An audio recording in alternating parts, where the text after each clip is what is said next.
Hi guys, இன்றைக்கி என்ன டாப்பிக்கில் பார்க்க போகிறோன்னா, தமிழ் திரைப்படங்களில் நடித்த கேரளா நடிகைகள் யாரெல்லாம் தான் இந்த வீடியோவில் பார்க்க போகிறோம். யாரெல்லாம் கேரளாவில் இருந்து நம்ம தமிழ்நாட்டுக்கு ஆக்ட் பண்ணுறதுக்காக வந்தாங்கன்னு சொல்லி இந்த வீடியோவில் பார்த்துடலாம். வீடியோக்குள்ளே போயிடலாம். வீடியோவை ஸ்கிப் பண்ணாமல் கடைசி வரை பாருங்கள். முதல்ல கேரளாவிலேருந்து தமிழ்நாட்டுக்கு நடிக்க வந்த ஆக்டர் பத்மினி. இவங்க நாட்டிய பேரொளி. இவங்க பிறந்த ஊர் எதுனா திருவனந்தபுரம். இவங்க 1947ஆம் ஆண்டு சினிமா இண்டஸ்ட்ரிக்குள்ளே அறிமுகமாகியிருக்காங்க.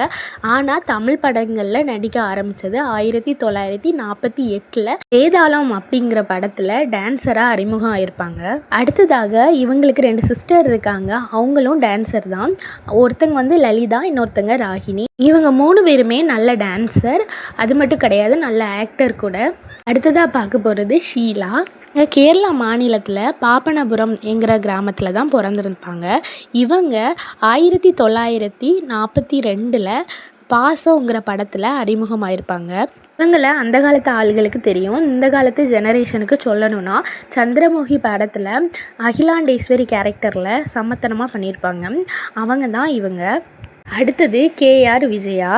இவங்க கேரளா மாநிலத்தில் குரூரில் பிறந்திருப்பாங்க. இவங்க 1963 கற்பகம் என்கிற படத்தில் முதல்ல ஆக்ட் பண்ணியிருப்பாங்க. அடுத்தது ஆக்டர் அம்பிகா. இவங்க கேரளா மாநிலத்தில் உள்ள கல்லூரிங்கிற ஊரில் தான் இவங்க பிறந்திருக்காங்க. 1979 சக்காலத்தி அப்படிங்கிற படத்து மூலியமாக தான் தமிழ் சினிமாக்குள்ளே என்ட்ரி ஆகியிருக்காங்க. இவங்க தமிழ் மட்டும் இல்லாமல் மலையாளம், கன்னடம் என பல மொழிகள் நடிச்சிருக்காங்க. அடுத்ததாக ஆக்டர் ராதா. இவங்க அம்பிகா ஆக்டரோட ஓன் சிஸ்டர். இவங்களும் அதே ஏரியா தான். இவங்களும் தமிழ், ஹிந்தி, கன்னடம் என பல மொழிகளில் படம் நடிச்சிருக்காங்க. 1947 சாந்தி என் சாந்தி மூவியில் தான் இவங்க தமிழ் சினிமாக்குள்ளே என்ட்ரி ஆகியிருக்காங்க. அடுத்ததாக ஆக்டர் சோபனா. இவங்க கேரளா மாநிலத்தில் உள்ள திருவனந்தபுரத்தில் கொச்சி அப்படிங்கிற இடத்துல தான் பிறந்திருக்காங்க. இவங்களும் தமிழ், கன்னடம், தெலுங்கு, மலையாளம், ஹிந்தி என பல மொழிகளில் நடிச்சிருக்காங்க. 1984 மங்களகரசி அப்படிங்கிற படத்தில் சைல்டு ஆர்டிஸ்டாக அறிமுகம் ஆகியிருப்பாங்க. அடுத்ததாக ஆக்டர் ரேவதி. இவங்க கேரளா மாநிலத்தில் தான் பிறந்திருக்காங்க. இவங்க தமிழ், தெலுங்கு, மலையாளம் என பல மொழிகளில் படம் நடிச்சிருக்காங்க. இவங்க 1996 மண் வாசனை அப்படிங்கிற படத்தில் தான் அறிமுகம் ஆகியிருப்பாங்க. இவங்க ஆக்டர் மட்டும் கிடையாது, டைரக்டர், டப்பிங் ஆர்டிஸ்ட் என பல இதில் ஒர்க் பண்ணியிருக்காங்க. அடுத்ததாக ஆக்டர் ஊர்வசி. இவங்க கேரளா மாநிலத்தில் உள்ள கொல்லங்கிற பகுதியில் தான் பிறந்திருப்பாங்க. இவங்க தமிழ் மொழியில் மட்டும் இல்லாமல் கன்னடம், ஹிந்தி என பல மொழிகளில் இவங்க நடிச்சிருப்பாங்க. 1983 முந்தானை முடிச்சுங்கிற படத்தில் தான் அவங்க தமிழ் சினிமாவில் என்ட்ரி ஆகியிருப்பாங்க. அடுத்ததாக ஆக்டர் மோனிஷா உன்னி. இவங்க கேரளா மாநிலத்தில் உள்ள கொல்லங்கிற பகுதியில் தான் பிறந்திருப்பாங்க. இவங்க மொத்தமே 20 படங்களில் தான் நடிச்சிருக்காங்க. அதிலேயும் தமிழ் படங்கள் 1-2 தான் நடிச்சிருக்காங்க. 1994 பாவையா அப்படிங்கிற ஷார்ட் ஃபிலிமில் தான் இவங்க அறிமுகம் ஆகியிருப்பாங்க. அடுத்ததாக ஆக்டர் கல்பனா. இவங்க கேரளா மாநிலத்தில் உள்ள கோழிக்கோடுங்கிற பகுதியில் தான் பிறந்திருப்பாங்க. இவங்க தமிழ் மற்றும் மலையாள படங்களில் கிட்டத்தட்ட 300 படங்களுக்கு மேலே நடிச்சிருக்காங்க. 1985 சின்ன வீடுங்கிற படத்தில் தான் அவங்க தமிழில் அறிமுகம் ஆகியிருப்பாங்க. இவங்க தமிழ்லையாக இருக்கட்டும் இல்லை மலையாளத்தில் இருக்கட்டும், 2லேயுமே கிட்டத்தட்ட இன்னசென்ட் கேரக்டரில் தான் ரோல் பண்ணியிருக்காங்க. அதுலேயும் குறிப்பாக 2022 வெளியான காக்கி சட்டை மூவி படத்தில் இவங்க சிவகார்த்திகேயனுக்கு அம்மா ரோல் பண்ணியிருப்பாங்க. அதுலேயுமே ஒரு காமெடி அண்ட் இன்னசென்ட் மதராக தான் ஆக்ட் பண்ணியிருப்பாங்க. அடுத்து ஆக்டர் நதியா. இவங்க கேரளா மாநிலத்தில் உள்ள கொச்சிங்கிற பகுதியில் தான் பிறந்திருப்பாங்க. இவங்க தமிழ் மட்டும் இல்லாமல் தெலுங்கு, மலையாளம், ஹிந்தி என பல திரைப்படங்களில் நடிச்சிருக்காங்க. 1985 பூவே பூச்சூடவாங்கிற தமிழ் படத்தில் தான் இவங்க தமிழில் முத அறிமுகம் ஆகியிருப்பாங்க. அதுக்கப்புறமா ஏகப்பட்ட தமிழ் மூவி நடிச்சிருக்காங்க. இருந்தாலும் இப்போ இடக்கட்ட காலத்தில் எல்லாத்துக்கும் ரொம்பவும் ஃபேவரட்டாக ஆனது குமரன் சன் ஆஃப் மகாலட்சுமிங்கிற படத்தில் இவங்களோட ரோல் எல்லாத்துக்கும் ரொம்பவே பிடிக்கும். ஒரு அம்மா பையனுக்கு இடையில எப்படி ஒரு பாண்டிங் இருக்கணும்னு சொல்லி இவங்க ரொம்பவும் தத்ரூபமாக நடிச்சிருப்பாங்க. அடுத்ததாக பார்க்க போகிறது ஆக்டர் லெஸ்ஸி. இவங்க கேரளா மாநிலத்தில் உள்ள கொச்சிங்கிற பகுதியில் தான் பிறந்திருப்பாங்க. 1986 விக்ரம்ங்கிற படம் மூலியமாக தான் இவங்க தமிழ் சினிமாவில் அறிமுகம் ஆயிருப்பாங்க. அதுக்கப்புறமா ஒரு சில தமிழ் படங்களில் மட்டுமே இவங்க நடிச்சிருக்காங்க. அடுத்ததாக ஆக்டர் சித்தாரா. இவங்க கேரளா மாநிலத்தில் உள்ள கோழிக்கோடுங்கிற பகுதியில் தான் பிறந்திருப்பாங்க. 1989 இவங்க புது புது வசந்தம்ங்கிற படத்தில் தான் தமிழில் முத அறிமுகம் ஆயிருப்பாங்க. அடுத்ததாக ஆக்டர் பிரியா ராமன். இவங்க கேரளா மாநிலத்தில் உள்ள திருவனந்தபுரத்தில் தான் பிறந்திருப்பாங்க.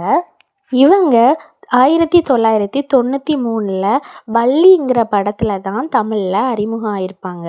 இருந்தாலும் அவங்களுக்கு அதில் பெரிய அளவில் வெற்றி கிடச்சிருக்காது. ரெண்டாவதாக அவங்க சரத்குமார் நடிப்பில் வெளிவந்த சூரிய வம்சம் படத்தில் நடித்ததுக்கப்புறம் தான் அவங்களுக்கு பெரிய அளவில் பேசும் பொருளாக இவங்களோட தெரிய வந்தது. அடுத்த ஆக்டர் சங்கீதா. இவங்க கேரளா மாநிலத்தில் உள்ள கொட்டக்கரைங்கிற பகுதியில் தான் பிறந்திருக்காங்க. இவங்க 1994 கடலோரம்ங்கிற படத்தில் முத தமிழில் அறிமுகம் ஆயிருக்காங்க. இந்த படத்தில் இவங்களுக்கு பெரிய அளவில் வெற்றி கிடச்சிருக்காது. அடுத்ததாக ராஜ்கிரண் அவங்களுக்கூடால எல்லாமே என் ராசாவேங்கிற படத்தில் நடித்ததுக்கப்புறம் தான் இவங்களை தமிழ் சினிமாவில் நிறைய பேர்த்துக்கு தெரிய வந்தது. அடுத்ததாக ஆக்டர் அஞ்சு அரவிந்த். இவங்க கேரளா மாநிலத்தில் உள்ள கொல்லங்கிற பகுதியில் தான் பிறந்திருப்பாங்க. இவங்க 1996 பூவே உனக்காக திரைப்படம் மூலமாக தான் தமிழ் சினிமாக்குள்ளே என்ட்ரி ஆயிருக்காங்க. அதுக்கப்புறமா ஒரு சில தமிழ் படங்களில் மட்டும்தான் இவங்க நடிச்சிருக்காங்க. அடுத்ததாக ஆக்டர் ஷாலினி. இவங்க கேரளா மாநிலத்தில் உள்ள திருவங்கா அப்படிங்கிற பகுதியில் தான் பிறந்திருப்பாங்க. இவங்க சைல்டு ஆர்டிஸ்டாக ஏகப்பட்ட படங்களில் நடிச்சிருக்காங்க. இருந்தாலும் இவங்க லீட் ஆக்டராக நடித்தது 1997 காதலுக்கு மரியாதைங்கிற படத்து மூலியமாக தான் இவங்க லீட் ரோலில் ஆக்ட் பண்ணியிருப்பாங்க. அதுக்கப்புறமா அஜித் கூட ஒரு படம் பண்ணியிருப்பாங்க. திரும்பியும் விஜய் சார் கூட ஒரு படம் பண்ணியிருப்பாங்க. மறுபடியும் அஜித் சார் கூட ஒரு படம் பண்ணிவிட்டு அஜித் சாரையே கல்யாணம் பண்ணிவிட்டு தமிழ் சினிமாவிலேருந்து விலகிடுவாங்க. அடுத்ததாக ஆக்டர் த்ரிஷா. இவங்க பிறந்தது வளர்ந்தது படித்தது எல்லாமே சென்னையில் தான். இருந்தாலும் இவங்களோட ஃபேமிலி இருக்கிறது பாலக்காட்டில் தான் இருக்கிறாங்க. கேரளா மாநிலத்தில் உள்ள பாலக்காடு. இவங்க 1992 ஜோடிங்கிற படத்தில் சிம்ரனுக்கு ஃப்ரெண்டாக ஆக்ட் பண்ணியிருப்பாங்க. இந்த படத்தில் தான் இவங்க தமிழ் சினிமாவில் அறிமுகம் ஆகியிருப்பாங்க. அதுக்கப்புறம் சொல்லவே வேண்டாம், ஏகப்பட்ட ஹிட் மூவி கரண்டில் கூட அவங்க நடிச்சிட்டு தான் இருக்காங்க. அடுத்ததாக ஆக்டர் அபிராமி. இவங்க கேரளா மாநிலத்தில் உள்ள திருவனந்தபுரத்தில் தான் பிறந்திருப்பாங்க. இவங்க 2000 வானவில்ங்கிற படம் மூலியமாக தான் தமிழ் சினிமாவுக்கு அறிமுகம் ஆயிருப்பாங்க. அடுத்து ஆக்டர் காவேரி. இவங்க கேரளா மாநிலத்தில் உள்ள பாலங்கோடுங்கிற பகுதியில் தான் பிறந்திருப்பாங்க. இவங்க தமிழ் சினிமாவுக்கு 1994 கண்ணுக்குள் நிலவுங்கிற படம் மூலியமாக தான் இவங்க அறிமுகம் ஆயிருப்பாங்க. அப்புறமா ஒரு சில படங்கள் மட்டும்தான் இவங்க நடிச்சிருக்காங்க. அடுத்ததாக ஆக்டர் திவ்யா உன்னி. இவங்க கேரளா மாநிலத்தில் உள்ள உன்னூருங்கிற கிராமத்தில் தான் பிறந்திருப்பாங்க. இவங்க 2000 கண்ணுக்குள் நிலவுங்கிற படத்தில் தான் தமிழில் அறிமுகம் ஆயிருப்பாங்க.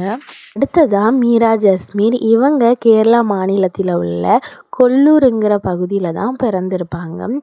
இவங்க 2000 வெளிவந்த ரன்ங்கிற மூவியில் தான் முத அறிமுகம் ஆயிருப்பாங்க தமிழில். அடுத்ததாக ஆக்டர் கோபிகா. இவங்க கேரளா மாநிலத்தில் உள்ள உள்ளூருங்கிற பகுதியில் தான் பிறந்திருப்பாங்க. இவங்க 2004 ஆட்டோகிராஃப்ங்கிற மூவி மூலியமாக தான் தமிழ் சினிமாவுக்கு அறிமுகம் ஆயிருப்பாங்க. அடுத்தது ஆக்டர் சந்தியா. இவங்க கேரளா பகுதியில் உள்ள திருவனந்தபுரம் அங்கே தான் பிறந்திருப்பாங்க. இவங்க 2004 வெளிவந்த காதல்ங்கிற மூவியில் தான் தமிழில் முத அறிமுகம் ஆயிருப்பாங்க. அடுத்தது ஆக்டர் அசின். இவங்க கேரளா மாநிலத்தில் கொச்சிங்கிற இடத்துல தான் பிறந்திருப்பாங்க. இவங்க 2004 எம் குமரன் சன் ஆஃப் மகாலட்சுமிங்கிற படத்தில் தான் தமிழில் முத அறிமுகம் ஆயிருப்பாங்க. அடுத்ததாக ஆக்டர் நயன்தாரா. இவங்க கேரளா மாநிலத்தில் லுல்லூருங்கிற கிராமத்தில் தான் பிறந்திருப்பாங்க. இவங்க 2002ஆம் ஆண்டு ஐயாங்கிற மூவியில் தான் தமிழில் அறிமுகம் ஆகியிருப்பாங்க. இவங்க நடித்த ஃபஸ்ட்டு படமே பயங்கர ஹிட்டு. அதுக்கப்புறம் இவங்களை பற்றி சொல்லவே வேண்டாம். 2004லேருந்து 2026 வரைக்கும் பெஸ்ட்டு ஹீரோயினாக இப்போவும் வலம் வந்துட்டுருக்காங்க. அடுத்ததாக ஆக்டர் பாவனா. இவங்க கேரளா மாநிலத்தில் உள்ள கொல்லங்கிற பகுதியில் தான் பிறந்திருப்பாங்க. இவங்க 2006ஆம் ஆண்டு சித்திரம் பேசுதடிங்கிற படம் மூலியமாக தான் தமிழில் அறிமுகம் ஆகியிருப்பாங்க. அடுத்தது ஆக்டர் பார்வதி. இவங்க கேரளா மாநிலத்தில் உள்ள உளுந்தூர் அப்படிங்கிற இடத்துல தான் பிறந்திருப்பாங்க. இவங்க 2008ஆம் ஆண்டு பூங்கிற படத்தில் தான் தமிழில் அறிமுகம் ஆகியிருப்பாங்க. அடுத்ததாக ஆக்டர் ரம்யா நம்பீர். இவங்க கேரளா மாநிலத்தில் உள்ள சோட்டாங்கரை பகுதியில் தான் பிறந்திருப்பாங்க. இவங்க 2008ஆம் ஆண்டு ராமன் தேடிய சீதைங்கிற படத்தில் தான் தமிழில் அறிமுகம் ஆகியிருப்பாங்க. அடுத்தது ஆக்டர் பூர்ணா. இவங்க கேரளா மாநிலம் சோட்டாங்கரை பகுதியில் தான் பிறந்திருப்பாங்க. இவங்க 2008ஆம் ஆண்டு வெளியான முனியாம் படத்தில் தான் அறிமுகம் ஆகியிருப்பாங்க தமிழில். அடுத்த ஆக்டர் ஸ்வர்சிகா. இவங்க கேரளா மாநிலம் தெச்சூர் அப்படிங்கிற ஊரில் தான் பிறந்திருப்பாங்க. இவங்க தமிழில் 2009ஆம் ஆண்டு வைகைங்கிற படத்தில் தான் அறிமுகம் ஆகியிருப்பாங்க. அடுத்ததாக ஆக்டர் அமலா பால். இவங்க கேரளா மாநிலம் கொச்சியில் தான் பிறந்திருப்பாங்க. இவங்க 2009ஆம் ஆண்டு ராமசேகரனுங்கிற படத்தில் தான் அறிமுகம் ஆகியிருப்பாங்க. அடுத்த ஆக்டர் ஓவியா. இவங்க கேரளா மாநிலம் எர்ணாகுளத்தில் தான் பிறந்திருப்பாங்க. இவங்க 2009ஆம் ஆண்டு களவாணிங்கிற படத்தில் தான் தமிழில் அறிமுகம் ஆகியிருப்பாங்க. இந்த தகவல் உங்களுக்கு பிடிச்சிருந்தா வீடியோக்கு லைக் பண்ணி நம்மளோட சேனலை சப்ஸ்கிரைப் பண்ணி வச்சுக்கோங்க. தேங்க்யூ ஃபார் வாட்சிங்.